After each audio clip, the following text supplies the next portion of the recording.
morning, everyone, and welcome back to Make Our World Your Runway. This is the show that is about the pageantry, modeling, fashion, entertainment, and business industry. And before we introduce a very special guest that we have this evening, I'd like to always tell you about a few reminders that we have. First of all, the Global Trade Chamber, please subscribe to the YouTube channel so you can view Make Our World Your Runway and the GTC success stories. The 100 Successful Women in Business book is available at Amazon and Target. I highly recommend picking up a copy and read the many accomplishments of these amazing, successful women. Available every Monday, the Global Trade Chamber magazine. Fabulous stories in there about women that have done so much in the community. Absolutely excellent. I highly recommend that you definitely view that magazine. And the most important, registrations are now open for the next round of awards for 100 Successful Women in Business, which will be held in London, England, this August 24th through the 28th.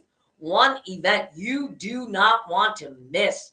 So if you know of a successful woman who has amazing accomplishments, please do not hesitate to nominate her, or even yourself if you've done some work within community service or have a business that you'd like to get the word out. Now, ladies and gentlemen, to kick off our season 2, I have an amazing and a fabulous guest that I'd like to introduce.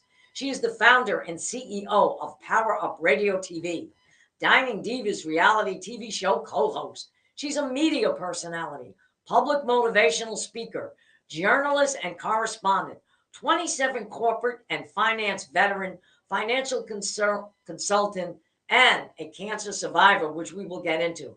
Ladies and gentlemen, please help me welcome Denise Casale to Make Our World Your Runway. Welcome.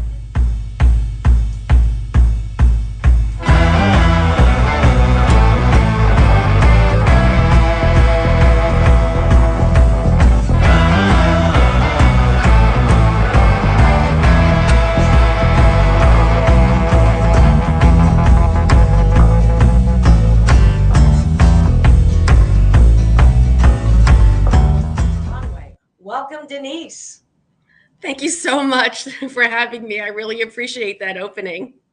Oh, please. That was a fabulous opening. I can't believe, you said to me that I had a lot of great accomplishments. I can't believe the accomplishments that you've had. You are a Wonder Woman in yourself. Oh, you flatter me too much.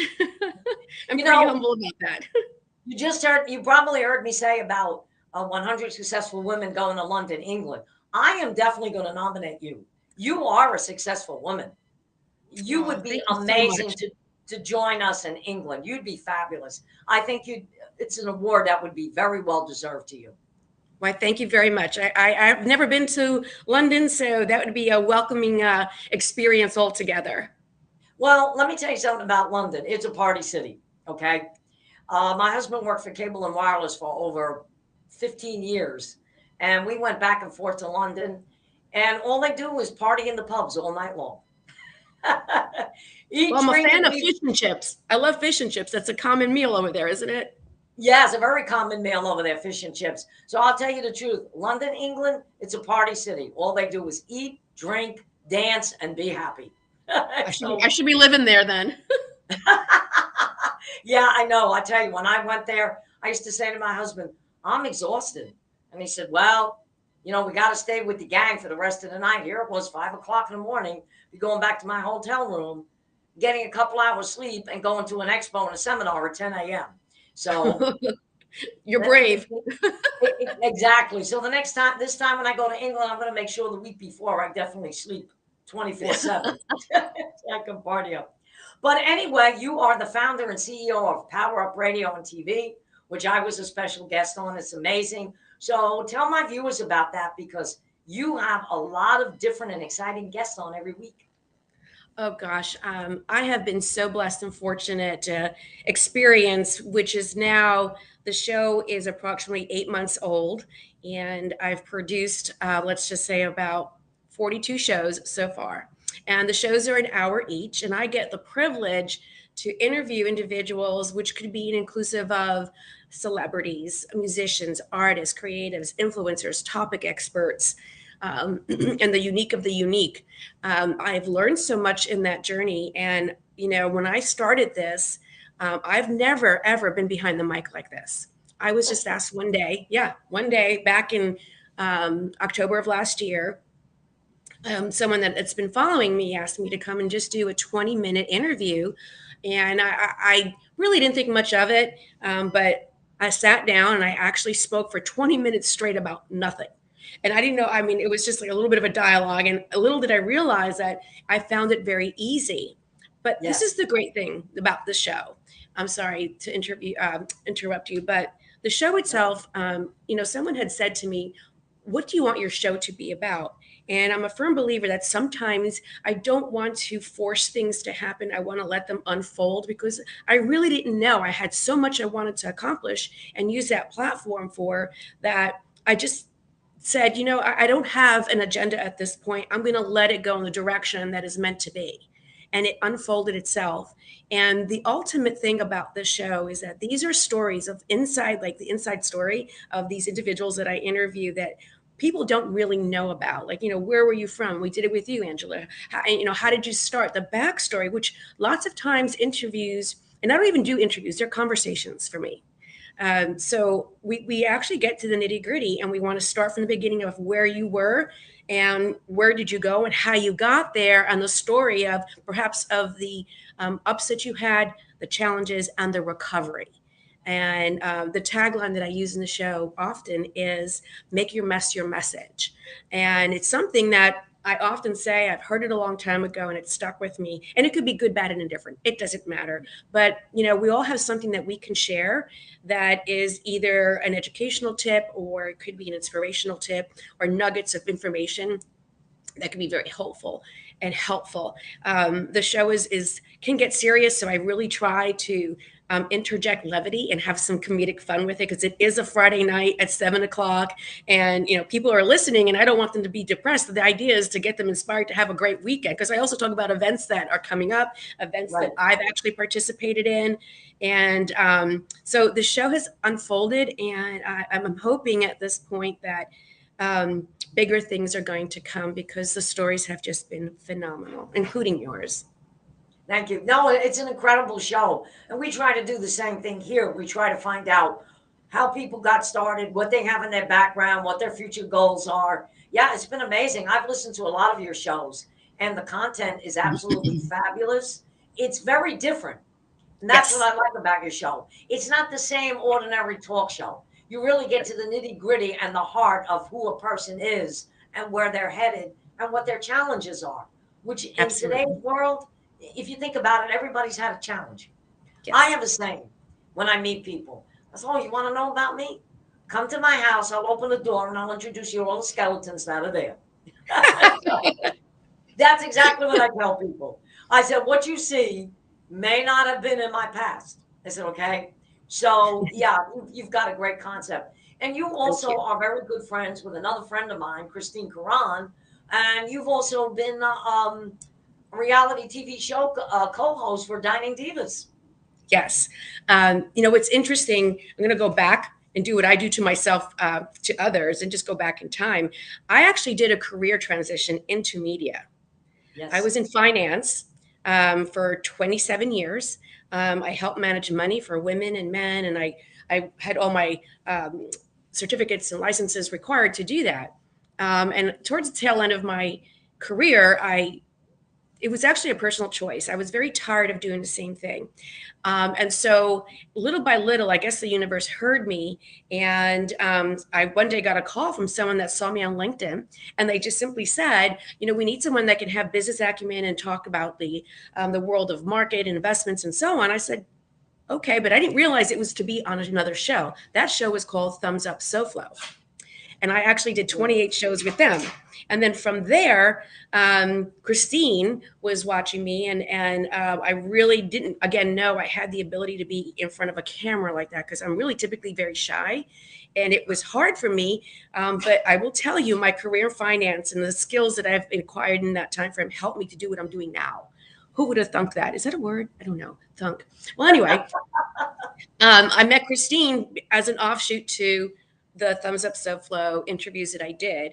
And that was a great experience, because I got to interview others, and it was very natural for me. And then Christine found me, and then she wanted someone with my dynamics, let's just call it, to be part of her show. And it's a foodie reality show, and who doesn't want to do that, right? It was very Exactly. it was fun. So, but I will tell you though, it's been a transition, and that's another use of my platform and my story is that I'm at 50. I made a decision to transition over, which is very scary for a lot of women. And I wound up getting divorced at my choice. I wanted to do that at the heels and the completion of recovering from cancer. So there was just like the perfect storm of everything happening. And I just somehow, way, shape, or form during my marriage, just really quickly, I had a coping mechanism where I would lose my voice. Wow. It was a very tough situation I was in often. And so I would literally lose my voice. And it was something that they actually calls a coping mechanism. And so for the longest time, I was not using my voice. So I wound up getting divorced, had the cancer, went on my own. And this show, with everything that led up to what I just said, has actually afforded me to find my voice. And it's been really great because all the stories I've been sharing have been a healing component for me too. So it has a lot of personal meaning, and I want to use this platform to share my story about you can be over 50 and move into a whole nother industry. I mean, finance to media, who would have thunk that that could even be possible in transition? But time is of the essence, and I figured I'm going to take advantage of whatever comes my way. And don't get me wrong, there are days I'm like, what am I doing? Oh my gosh, how's this going to happen? You know, I'm doing things I've never done before. There's language and things I've never heard of. So I'm moving along and learning. So it's like teaching an old dog new tricks. This is exactly what that means. So, but I love what I'm doing. I love using my voice now and being able to share stories like yours and share stories of the challenges. And some of the stories I've heard have just been outrageously inspirational. Just unreal, unreal. Yeah, you're right. And you want to know something? I could listen to you speak all day long. Oh, you're You too know, kind. you just hit my heart. This is why I'm saying, excuse me, you are definitely a 100, you fit right in with 100 successful women in business. Your story is absolutely amazing. And it's Thank an you. inspiration to a lot of women out there. You know, about a few weeks ago, I was watching the 50 over 50, which is done with Forbes magazine. And I think I had mentioned this to you on your show. There was a woman, 93 years old. She was a former seamstress, and she had Wow. some problems in her life. And she turned around and last year went back into the seamstress business at 93. Wow. She's worth, her business made $1.2 million last year. Oh, I got to talk to her. Oh, yeah, I I got got to to take get some that name. lessons. I got to get that name for you. Unbelievable. She, in fact, she was on the Morning Joe show with Mika because Mika started that. Mika Brzezinski started that 50 over 50 with Randall Lane from Forbes. And when she had this little old 93-year-old lady on, I sat there and fell back in my couch and she said, it's never too late. She said, I've had a lot of things happen in my life. She said, but guess what? It's not over. She Yeah. said, and I'm going to keep going. 93 to start her business all over again. I said, oh my God, that inspired me. I said, well, if she's 93, I'm going to 103 There you because go. unbelievable. But you are a cancer survivor. That in itself is a story. That, Yeah. you know, I'm a heart attack survivor. Okay. And that in Leading disease itself, problem for women. Yeah. yeah, a big problem for women because I'll tell you why. And I was discussing this on another show I was on the other night. When women get to a certain age, especially like you said, in the 50s and menopause starts, women are having heart attacks and strokes, and they're not realizing that a woman's body is not like a man's body. So if you're a heart attack survivor or a cancer survivor, you know what? Baby, we've come a long way Yeah. Yeah. because it's it's not easy. You know, when I had my heart attack, and even though they saved me and they put the stents in my artery, I'd say it took me a good 3 months to get myself back. I didn't even want to put 2 feet in front of me. I was so afraid to even walk outside because you're so afraid that's going to happen again. Oh, wow. But but then as I healed, And I realized that, you know what? I still had a whole life and a whole world in front of me. That's when I came back to myself. Yeah. And I try to be an inspiration to others because I say, you know what? You could be on death's door 1 minute and survive and go on to still be very successful. Oh yeah. So you're a cancer survivor. So I'm sure you've got stories about not feeling up to par yourself. Oh, it was hard. My mom passed away from breast cancer. So, of course, I went and had the test to see if I carried the BRCA gene, and I didn't. So, the last thing I ever thought that that was something that I would encounter. I live a healthy lifestyle, and I did everything I'm supposed to do. However, I just went for my regular mammogram as scheduled, and they come back and tell me that they have to do some more work. And then finally, when they told me the diagnosis, I'm like, you got the wrong file. This is not possible.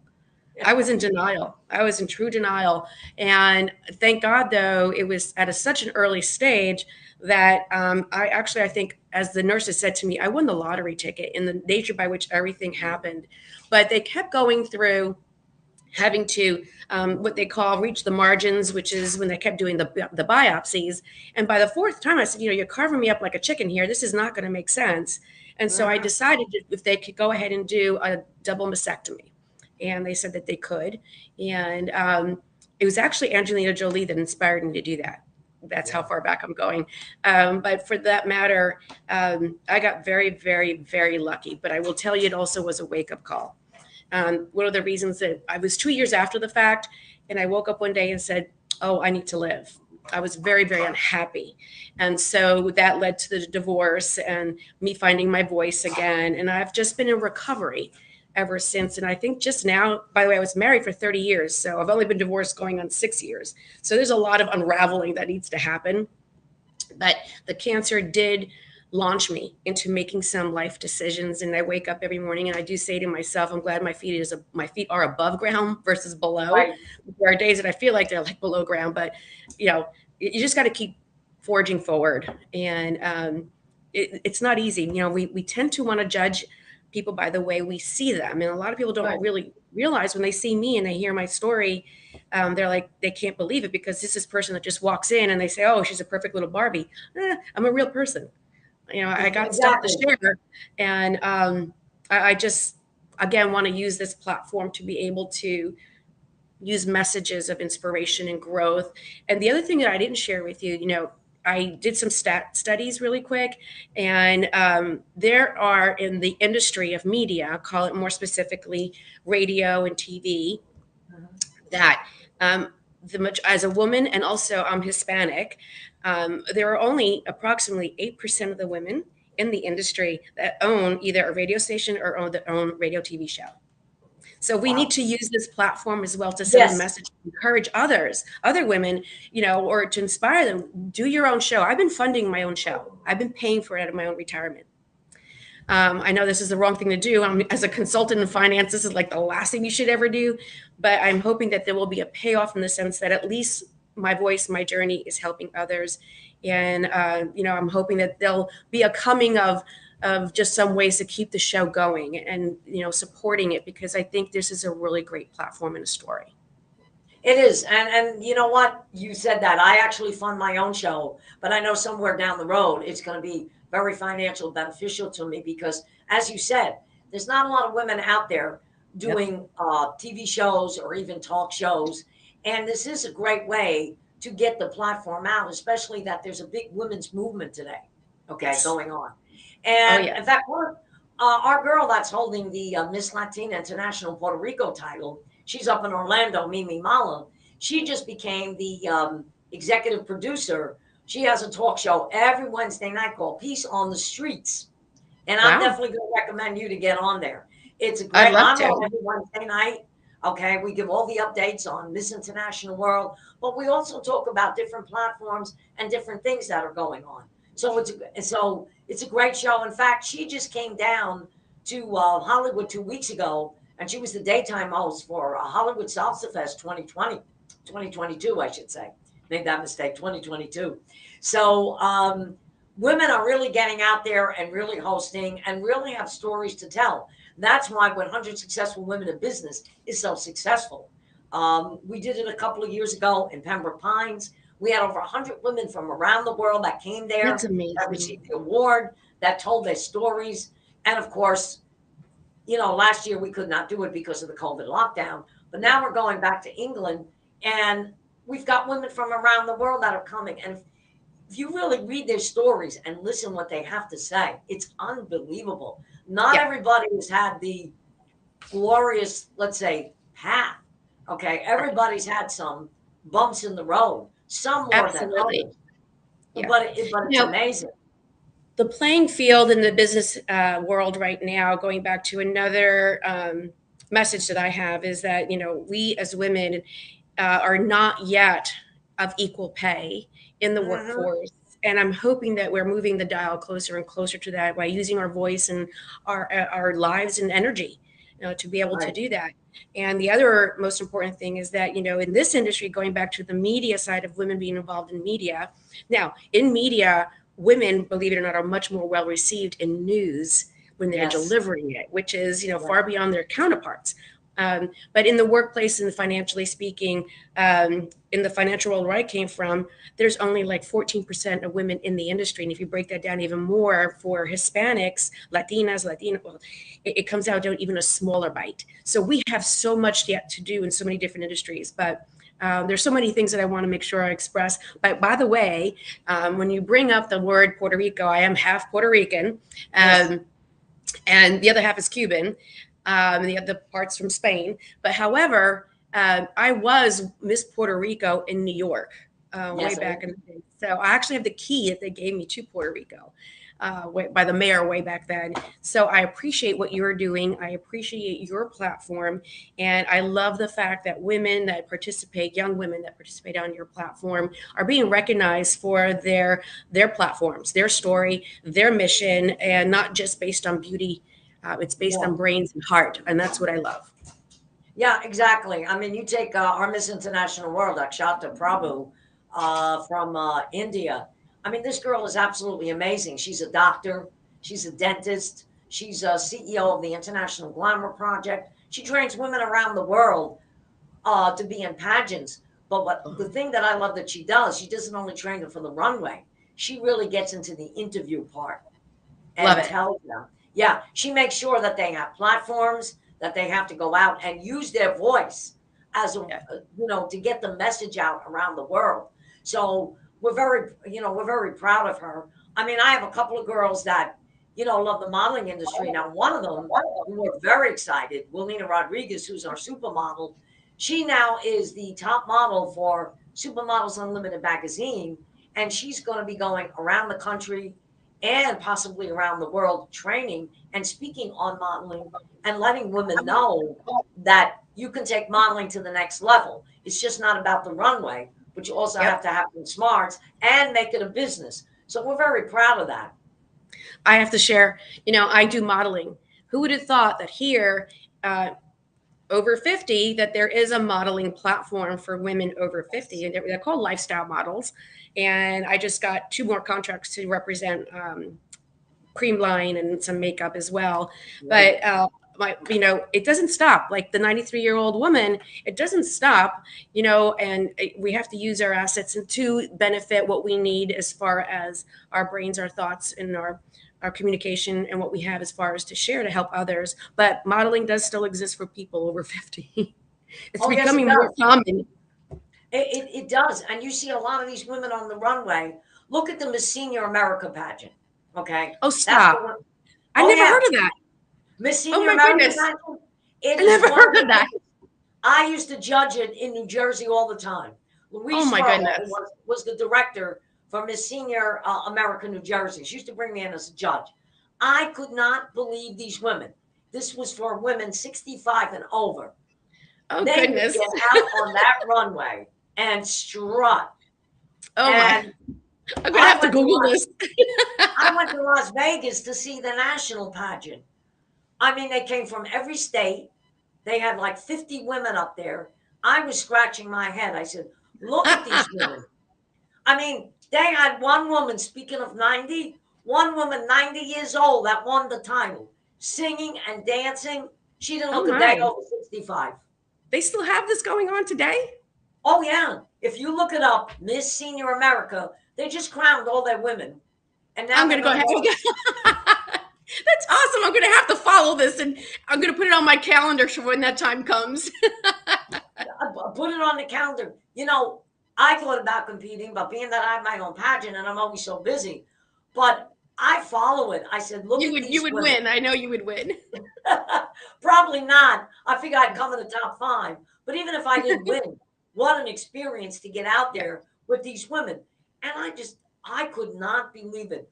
One woman one year who got up, and my husband took a look at her and he said, what is this one going to do? Oh, no. I mean, just the way she looked. But she sang in French. She spoke French. She sang the opera. She knew Pavarotti. When she got off that stage, my husband says, I take it back. He said, she's amazing. In fact, because my husband, when he was in service, he was stationed in Belgium and then Paris. So he speaks French fluently. I mean, he just loved her. And I think what makes it easy for me, before my husband started in the communications industry, he was a model for several years. He came out of Ford Modeling Agency in New York City. And he had his picture on the billboard going over the Holland Tunnel, which said, if Al Posillico can buy his... Is he the Marlboro Man? Was he the Marlboro Man? Was he the Marlboro Man? No, if you see my husband today, people look at him. He's going to be 71 next month. People look at him and go, what? You're not over 50. He goes, no, I'm every inch of 71. And he can still go on the runway and strut. I love it. I love it. I aspire to, keep the path of just being as youthful as possible. When you cross over to a certain age, it's just, and you know what, honestly, Angela, I'm actually trying to still embrace where I am in my age, because I don't feel it. I have a very youthful outlook. And people say, oh, she has hair that's not hers. No, this is all mine. I'm just very lucky. That's yours. That's all mine. Yeah, all mine. And I'm just very lucky because genetically that's what happened with the family. It's a blessing. Good skincare. My family was just very, very healthy in their respect. Oh, I'm so sorry. I love it. Sorry for the dog. But anyway, it's been a great run so far. And that's just another part of growing. And women, we go through so many different stages of life, and we internalize so many different pieces of where we are in our life. And I think about all these women that have been married and just feel trapped. And that breaks my heart, because I know what that feels like. I know what it's like not to want to make waves in the house, or, just keep it all in and walk on eggshells. And it breaks my heart to hear that, because the beauty of every woman is in there. I mean, there's no more pretty of a flower in a garden than the next flower. They're all beautiful in some way, shape, or form. Yeah, they're all beautiful. And I think what also inspired me is 2 years ago when my cousin Teresa, and we grew up together. We're almost like sisters. When she came down with COVID, and we almost lost her, and thank God she survived. That turned my whole concept around. I said, life is too short. And I don't tell many people this, but that day, if it wasn't for my husband, I was about at the end of my rope. The thought of suicide actually did cross my mind. Wow. And my husband said to me, he said, no, you're much stronger than that. He said, I know you guys have grown up together. He said, but listen, you gotta be strong. He said, you gave her some words of inspiration, but you've got to be strong. You got to continue. You got to go on. Yeah. And she got better and she survived. And that's when I said, you know what? I got to get more into the fight. I got to get more into inspiring people. And that really turned my whole concept around, because I realized life is too short and everybody has a situation. I mean, look at me a few weeks ago. I landed in a hospital with a bad infection. Now, thank God, no COVID. But when you lose 5 pounds in 4 days and they're sending the head nutritionist in, I was like, uh-oh, this is serious. But luckily for me, once they got that antibiotic and that IV in me, my little feet were coming out of that bed. And I was Right. walking the hospital halls. And 3 days later, I was back home. So, but you know, when you're that sick and you're lying your head back in a hospital bed, it's like, uh-oh.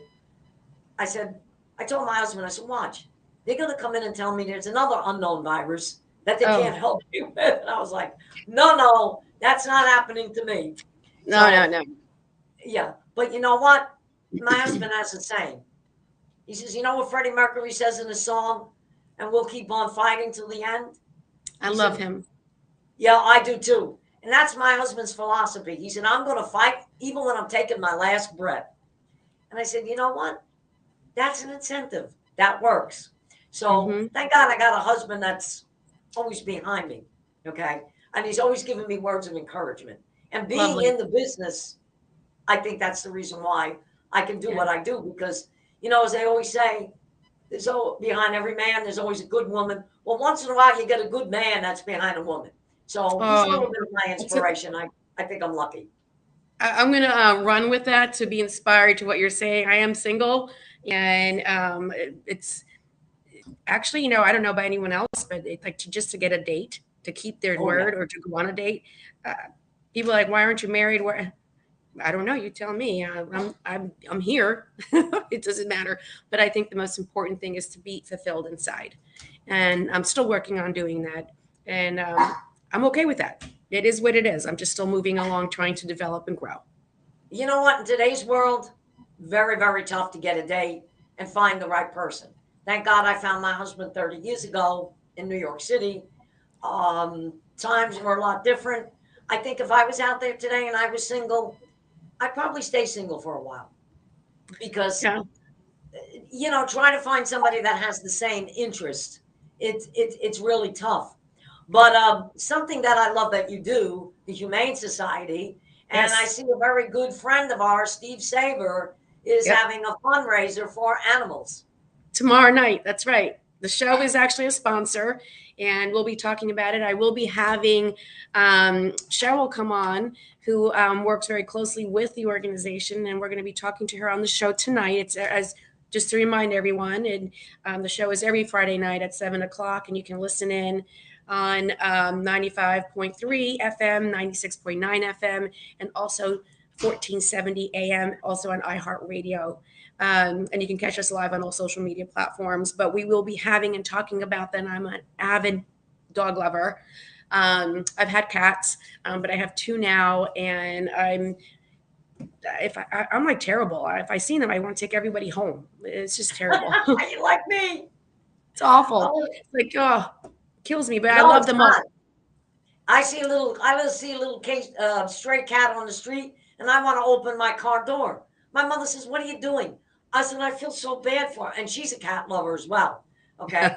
She said, "But you don't know if they have anything." I said, "I know, but I feel so bad. I want to open the door and say, 'Come on in. We're coming home.'" You know, um, I must be friendly in my building. I must be friendly with all the dogs. Okay. I have a few people that when they walk their dog, they knock on my door and say, "So and so wants to see you today." I said, "You're kidding." "Oh no, they love this one loves you, that one loves you." I said, "Well," I said, "I'm an animal lover." You know, if I knew that I could make friends with an alligator, I'd probably be friends with an alligator. Oh, that's too funny. No, here's the funniest If thing. you can, When I think I'd be I making shoes and luggage with that, but it tastes like chicken, so I hear. Yes, I've heard that too. In fact, when I lived in Coral Springs, we had a pond. And I don't know, one day, one of these alligators came out of the pond. There was a baby alligator and a mother alligator. And it got behind my house and it was just sitting behind my big picture window. And it sat there for days. Okay. And I had to call and get the alligator taken away. But for some unknown reason, when I put my face up to that window, it almost looked, and the alligator put its paw, I call it a paw, its hand on my window. I said, you know what? The fiercest animal is trying to make friends with me. Look at that. And that is stuck with me until this day.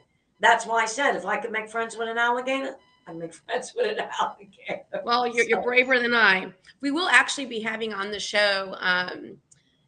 We'll be bringing animals. I will be having some baby tigers coming on. We'll be having ooh, some different really cute animals. We're challenged in finding a penguin. So if anyone know where I can find a penguin, please. I love penguins.